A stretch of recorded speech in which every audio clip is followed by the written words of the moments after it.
If you're an investigative reporter, call me.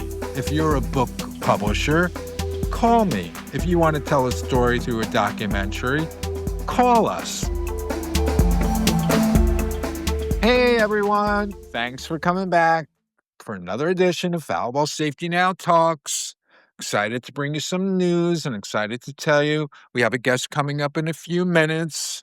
People know the format of the program. I may talk about the news for a few minutes about Foul Ball Safety Now, and then we turn the tables where the guest brings questions to us from their own perspective. So we'll get to our guest in a minute or two. As I was sharing earlier today, there was a situation where in New York the other day where a ball had actually gone through a net, and it really does question whether the nets are strong enough. People, not only are we worried about people sitting above nets and getting hit by balls because they think they're behind nets, but they don't know the whole trajectory thing about how fast it goes or how high it may go over the net and still hit people at major impacts.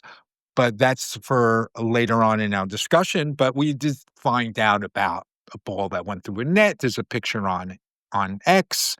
Juan Soto of the Mets hit the ball through a net, and we did get a letter out to the Mets, and we did get a response back from the Mets. But it was more about they're going to send it over to the appropriate department. So maybe we'll get on a dialogue with those guys. We have that situation playing out. Not too far from where the Mets play in Queens, New York, there's Queens College baseball field. So looking forward to getting to that news very shortly in the next few weeks. We'll get another letter out to Queens College. We already sent out 2 letters. That's where the whistleblower student athlete contacted me some months ago and told me that they're worried amongst themselves because if people Google Earth Queens College, you'll see there's an elementary school on the campus or right next to the field. So these players are worried amongst themselves that one of them is going to hit the ball over the side during a game or practice and hurt or kill. And that ain't a good feeling. And I said, that's legit. He didn't want to be exposed. So I said, whatever. And I just wrote the letter, and people can see the 2 letters that we put out to Queens College. The last one was late July. So now as we enter September, we'll get another letter out to them. One of my lawyers said they will eventually have to have a dialogue with you because private institutions could do a lot by burying the issue more than city and state colleges. Apparently, they'll not be able to duck the issue for too long. People at the public school level were notified. People at the college level were notified. We did get a written response back from our first letter, and that was back in May. So that was a while, but we did write the follow-up in July. We do think that this experience about what's happened in Queens College, balls were flying outside the ballpark, is not so unique to many other professional baseball teams, probably college and high school as well, where the balls are flying outside. For sure, high school. I know of another situation where a booster in Tennessee contacted us. So it's not so unique that balls are flying out from one field, a baseball field, to where other games are going on, like on a soccer field. And they told me they can't get soccer games going on at the same time as baseball games. So at least they're having a conversation at the local level about what they can do about it. So they contacted me about that. They were hoping I could fund their expansion of netting. And netting is really very obvious solution to stopping balls flying at people at direct speeds. I'm not saying it's foolproof, but it certainly should be done in ways that it's not being done now. We'll get into that later. I'm sure I'll address that all about the status quo 2025, where I certainly know of places that are obviously doing business incorrectly and all the others that are open for interpretation and unfortunately questioning their integrity. So I will continue to do that. Low-hanging fruit are the 30 major league ballparks and the 169 other professional ballparks that Brendan and I have been concentrating on for some while. So we're going to get to all that. So without me going on further, I want to bring on a nice guy who we met not too long ago. He's ready with us with some questions. He's a musician, and I want to bring on Jason Manuel. Jason, how are you? I'm doing very well. Thank you. Thank you. Glad to be with you today. We're excited to hear your questions. People know that we turn the tables at this show, and we meet people who are in the middle of their own pursuits, but they find out about us, and a few days later, they're ready for some questions, and we're ready to deliver some questions. So take it away. Absolutely, Jordan. Well, thank you for letting me be a guest on this amazing podcast. When it comes to accountability and action, why do you think that like this hasn't happened yet? Where, except for the Boston White Sox and Japan, more of the leagues have not taken action. And why do you think the accountability is still not there, even though the commissioner has said that they need to do better things, but they still haven't implemented or instituted anything in the 2025 season going into 2026? Were you referring to the Boston Red Sox? From what I saw, the Boston Red Sox, they were the ones that actually decided to put the netting there along all the way to the infield. You got the Chicago White Sox, who actually extended the netting in 2019 further down the lines than anyone had up until this point. They did it in like 4 days, which I thought was a pretty cool proactive move. So when people give you stories that it takes years, no, it takes a few days. Get the nets up, and that's a good start. At least improvements are coming. Solutions are a whole nother matter. Now in Japan has a different culture altogether. Japan has team attendance on every aisle, so when balls go over the net and they're much higher, you don't have straight line drives coming at fans on the sides. There's a culture that's more upfront about what the fan could expect. They even show like animation up on the scoreboard. Sometimes people may say distasteful, but at least the point is coming across. They're showing people getting wheeled out of the ballpark in ambulances because of getting hit by balls. If nothing else, they're trying to remind you it's not a free ride at the game. So definitely you should be aware. And even by being aware, it doesn't necessarily take away the risk. So definitely the culture in Japan is much more present about the issue. Definitely we can see that Japan is on track doing the right thing, right? And they even have, like you said, we don't have ball attendants in the United States that are looking for the balls. And secondly, the public service announcements in Japan of just that thing of where they're actually providing public service announcements and even have stickers on the ballpark showing people that there could be injury, which the US has not even bothered to take a look at yet from what I can see. Yep. And, the ballparks may have done some more in America. They may have put some more signs, even behind you or in front of you, where you see your seat, the back of the seat in front of you. You may even see a sign that's just right in front of you of be careful of a foul ball. But we're already there and we really can't defend ourselves. That's the argument that I make. So even those signs and even announcements on the scoreboards, the protocols may have improved at each ballpark, and that's a good thing. But really, are we superheroes? Are we really able to get out of the way of those balls? So once we're there, where are we going to go? Right? You can't get away from it. And that's why I'm upset with baseball. I know that they're doing these tiny measures or these occasional upgrades when it comes to protocols, but we're not in a position to defend ourselves. There's a video from 2019, the ESPN video, 5-minute video, which I call Exhibit A at Foul Ball Safety Now. Once people see that from 2019, it's 6.5 years later, when you see the lack of netting past end of dugouts, where these little kids are getting altered for life.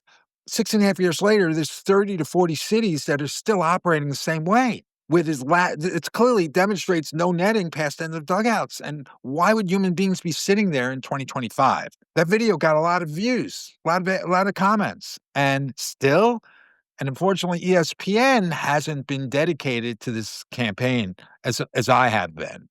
I've been at this for 6.5 years. So I feel like it's time to alert people how business was done then, how business is done now, and then you decide. And if it means tainting your memory because you just learned that you may have been exposed all those years and you don't think you were told satisfactorily about maybe we, shouldn't have gone that day. I don't think you were informed. You were there, you saw something in microprint maybe on your e-ticket, and then when you were there, maybe you saw an announcement, but you're already there. Where you going?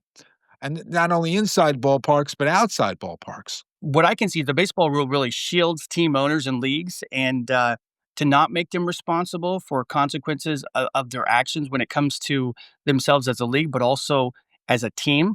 And I just recently signed the baseball rule petition that's on your website. My question is, so if, let's say, for example, they could repeal the baseball rule, what would happen from there? Let me ask you that. That's an exciting conversation because I believe that all of a sudden, insurance companies would be more on alert. Like, wait a second, more claims are coming. What are we going to do about it? And most people who have been injured along the way, that's what Brendan and I have been tracking with law school students. We realize that we're just scratching the surface. How many injuries have gone unrecorded in court because lawyers felt like these cases were impossible to win? So you may have gone to a lawyer with $100,000 worth of hopefully not too bad with bad damage, and you can find an attorney to help you to get what you deserve, maybe medical bills and maybe some compensation, because lawyers wouldn't touch it with a 10-foot pole. And because of the baseball rule, they're not going to invest 20 or 30 hours in most states because that's where the baseball rule is recognized in most states. And once lawyers in a particular state find out, oh, we're up against the baseball rule here, well, I can't do all this work and find out that I can't even get in the door. So I'm sorry, I can't help you. We've had law school students find out from let's say Tennessee, we only find 10 cases filed in 100 years. Obviously 10 too many, but maybe there were 190 that never made it out of the lawyer's office in the state of Tennessee because they couldn't find lawyers to help them go to the court. If that were ever to happen, we would see a lot of victims come forward and we would finally get to know just how many victims there have been, because the baseball rule has been more than just a financial shield for the MLB. It's been a tool of silencing the countless victims that this has impacted. Unless somebody writes an article, a journalist writes an article, or somebody posts a clip to social media, or it's in the broadcast, these people are just swept under the rug. We've found countless people who have shared their stories on social media, and that's provided a new platform for people to try to get their out there. But there are many more people who probably couldn't find legal pathways and just felt silence, which is one of the things that Foul Ball Safety Now does that's incredible, is that it provides a platform for people to share their story and see that they're not alone, and then also be appalled by the fact that they're not alone, because if this were any other business, the first time that it happened would have been the last, and steps would have been taken.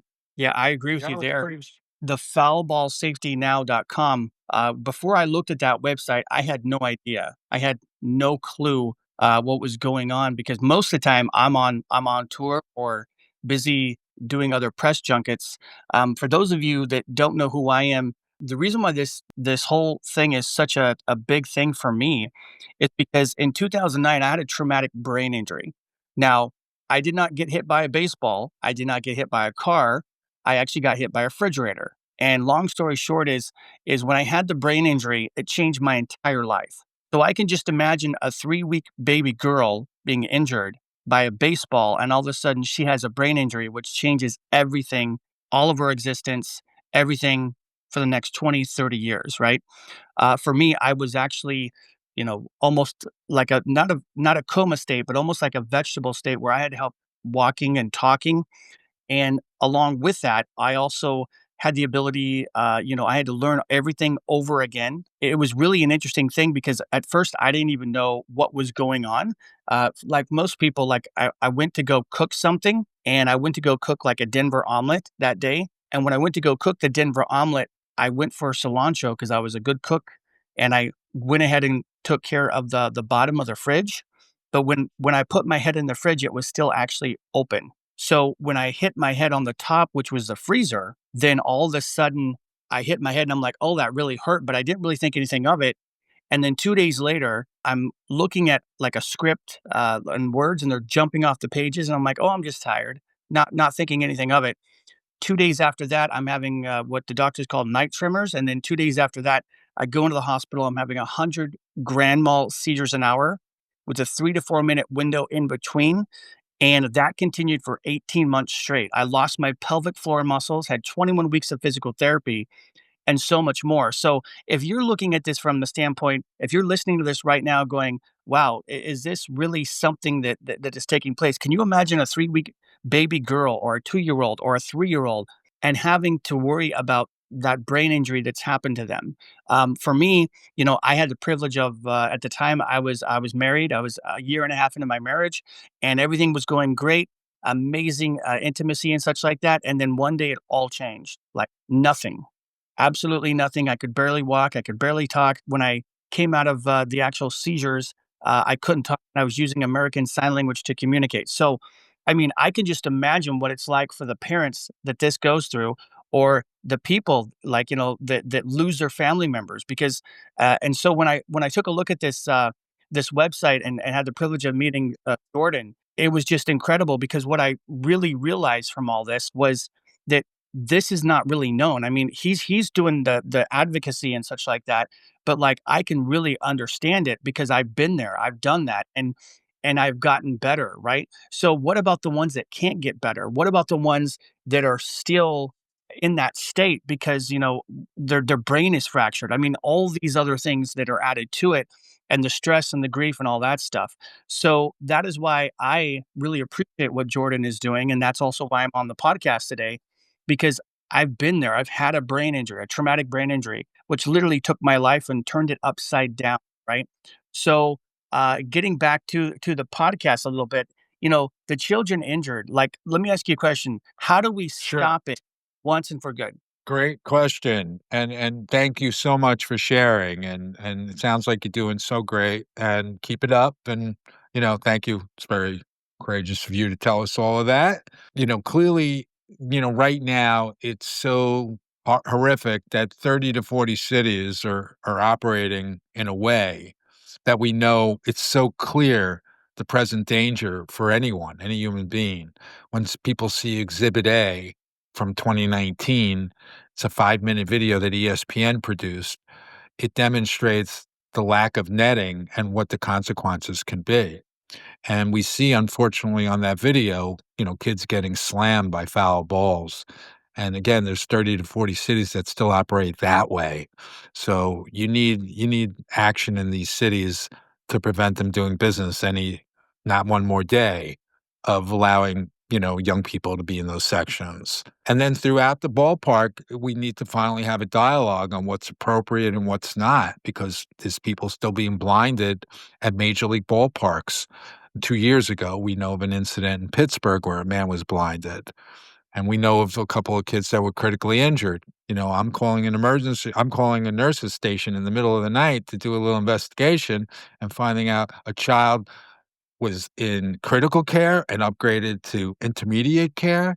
So just hearing that is crazy. Just as we got an update on that situation. So, but it was great to hear that she was upgraded to intermediate, but just to hear somebody was actually in critical care because of a freaking baseball. And we know of a woman who was outside a ballpark 2 years ago in Modesto, California. So it's not just inside and outside. We know she had a traumatic brain injury or a brain injury. The attorney told us she can't work anymore. That case was in California, and we're going to come up with a section on foul ball safety now that people are going to see 3 letters that I wrote to the Modesto newspaper in the last 2 months. Fans should have known for the last 2 years that it's no free ride to walk around the parking lot because you could be slammed by a baseball as this woman was. And Modesto is a team that didn't even extend netting after most of their other holdings had. So it's actually a two-parter. In 169 ballparks in Queens College, we know of balls that can fly outside of the ballpark, and one of those 169 was the woman in California, in Modesto, California. And why weren't the fans told about that? So it's a conversation that we're having, right? And this is the first conversation when I'm speaking with 3 people at a time, 3 of us together. the guest before you, the guest after you. It's three of us talking, but there's an audience listening, and we want others to find out about this conversation. We want the appropriate agencies to get the memo finally and step in, step up. We want philanthropists, somebody who's got 10 times more money than I am, to make some statements because we're like, make some statements, dude, and share with the world what they missed out. They didn't get the memo about what they should have been shared. And once they do, maybe their good times are going to be tainted, but at least they'll be delivered the truth. And they're going to say, hey, all those 50 times we went to all those games, maybe we were having good times under false pretenses because apparently there was somebody injured seriously the day before or after. And why the hell were we here in the middle? And we're lucky. And now at least they know. And that's what we're doing. We're just trying to shine a light on the present, on the past, and the future. And right now, I have a saying I'm using a lot. It seems to be flying. I say, hey, I hope we can all talk in 10 years from now. You remember those dark ages from 2025. And I hope we can, hopefully at that time, there'll be integrity injected into baseball and there'll be no more unknown factors and everything we'll all be aware of what we're in for. And every parent like Brianna can know what she's doing when she's bringing her child to the game. And unfortunately, we're in the dark. We're still in the dark, people. And that's what I'm trying to do. And it's all about preventing the black and blues and trying to give people from the past, similar to your situation. We've met a lot of people along the way. We've interviewed more than 20 victims and family members. The gentleman who did lose his wife, he's been very kind with us. We've met a couple of other people who've been blinded by baseballs. They deserve some kind of closure until baseball acknowledges they have a messy house. MLB has had a messy house, has a messy house. Then we really are not going to be able to move forward. If they ever did, we'd all have a common ground of, wow, there's actually integrity in this arena, and people are finally informed about what's happening. And we're far away from there. We could be there in a couple of days, at least getting a real conversation going. And that's what three people can do. So we'll continue doing it. So we're excited. Thank you so much for, provoking this conversation, Jason. I love it, Jordan and Brianna. I love it because, like you said, 50 years of missed opportunity from 1950 to 2025. And nothing has really changed since then, right? As far as I understand they want to do something, and that's extraordinary to want to do something, but actually doing it is a whole nother story. And especially when we look at the collateral damage that's been happening to other people from, infants to all the way to 79-year-olds, right? We know that the message has to get out there more. And like you're saying, we need somebody that has cash flow more than us, right? That can say, hey, listen, let's take this thing, let's get an ex Major League Baseball player, right? And have them go to bat and such like that. And I know that there's a special project and a fund that is on the foulballsafetynow.com website in regards to the healing project. Tell me a little bit about that. And if somebody's listening that's an ex Major League Baseball player or somebody that wants to help that has that cash flow, how can they help at this time? Well, the Healing Project is more of a concept rather than actuality. We've interviewed more than 30 baseball players already. Fortunately, these guys wanted to unburden themselves and share with us their own experiences, get the monkey off their back kind of thing. And it's really powerful to hear 30 guys talk about their own conflicts and talk about when they were players, how they told their own families to sit behind nets. So they're unburdening themselves, getting the monkey off their back. But that's more indirectly.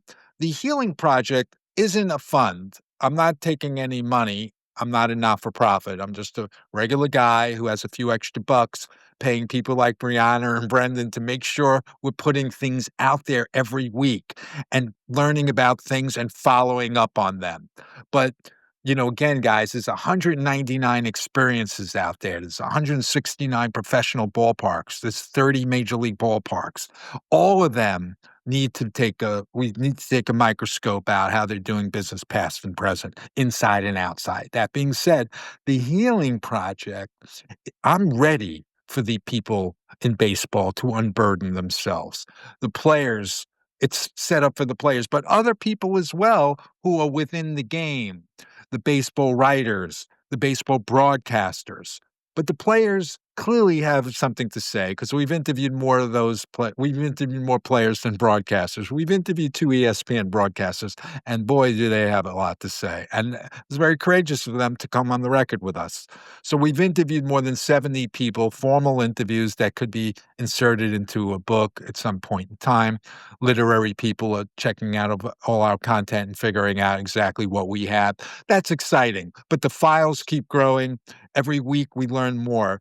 The Healing Project, I am confident that at some point in time, every day there's going to be a new player that formally takes part in the Healing Project. And if people read the Healing Project 1-pager, 2-pager, it more or less states, whoever they were, if their name was Joe Smith or Billy Jones, they're going to say something like, my name is Joe Smith. My name is Billy Jones.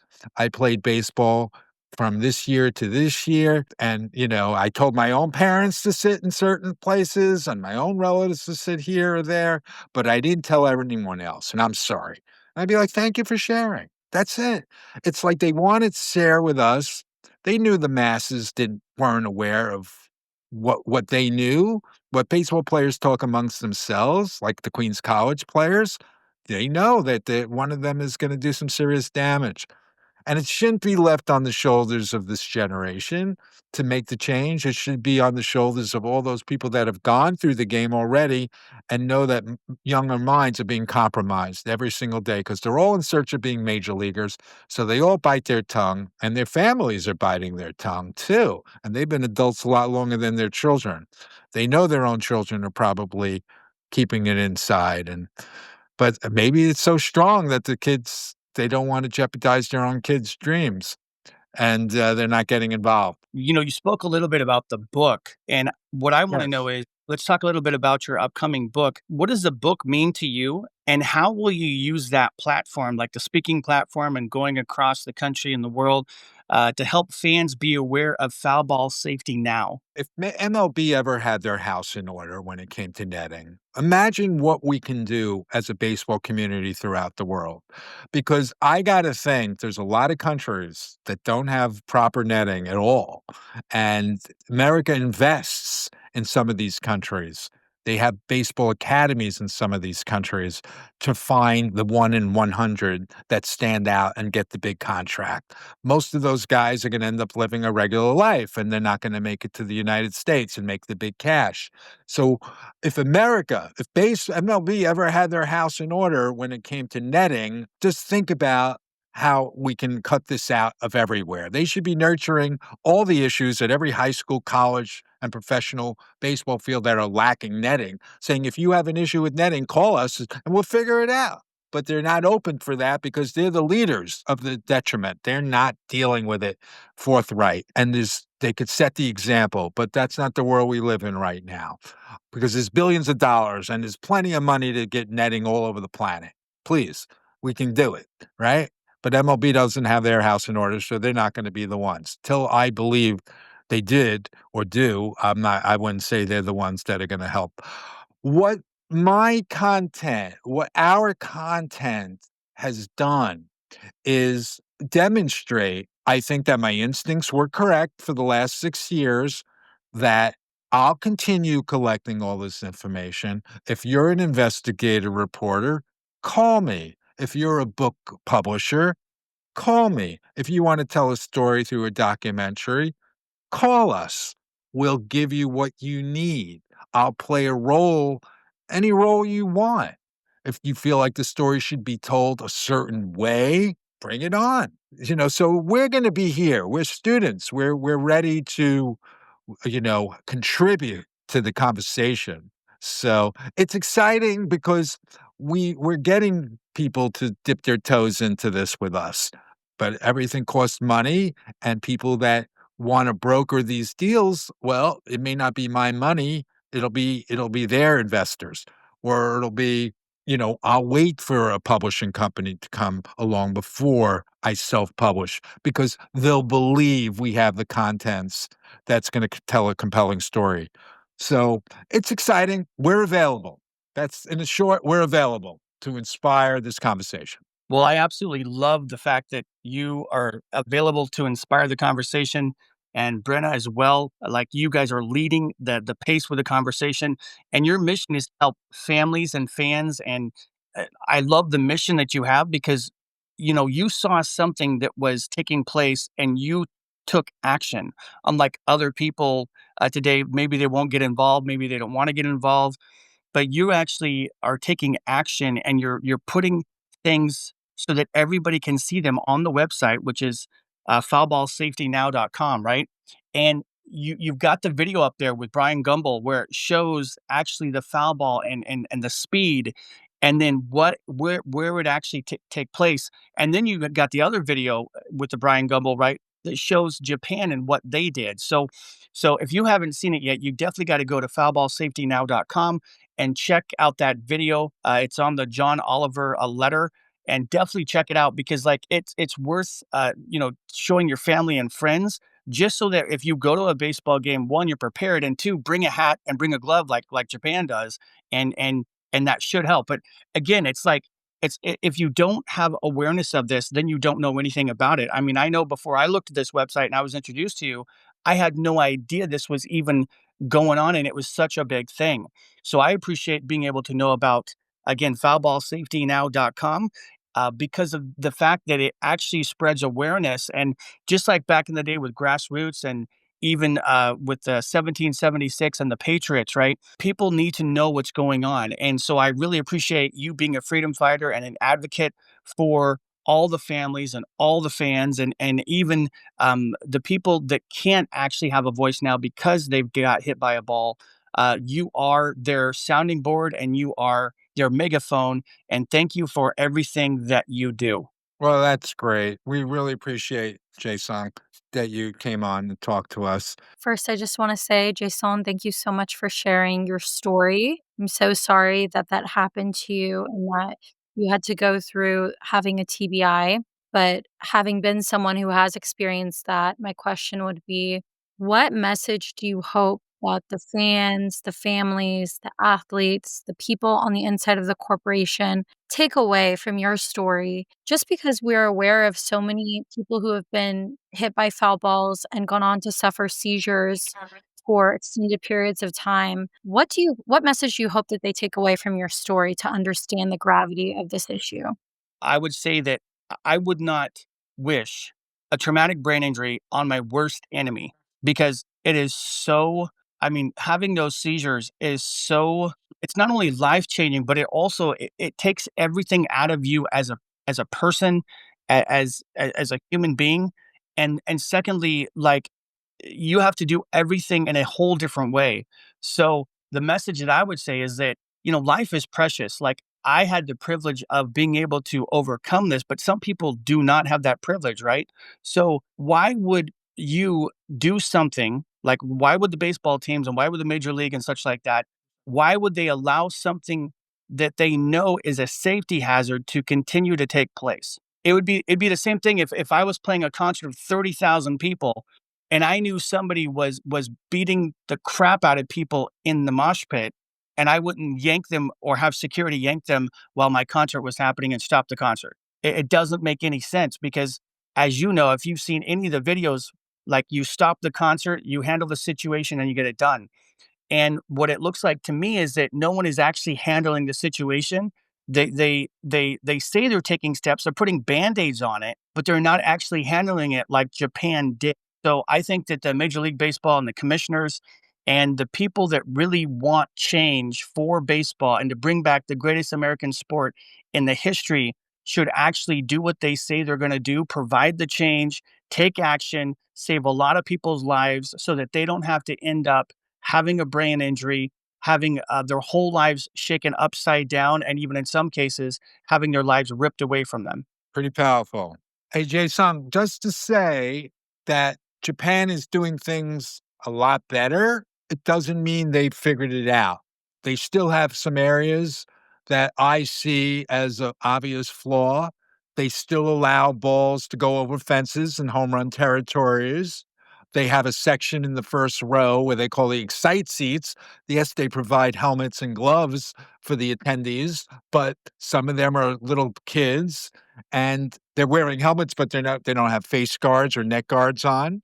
So, there's areas of questions for the way they're operating, but clearly the culture is so much more front and center on communication and about dignity to the fan and having the team attendance on every aisle as balls do make it way over the net.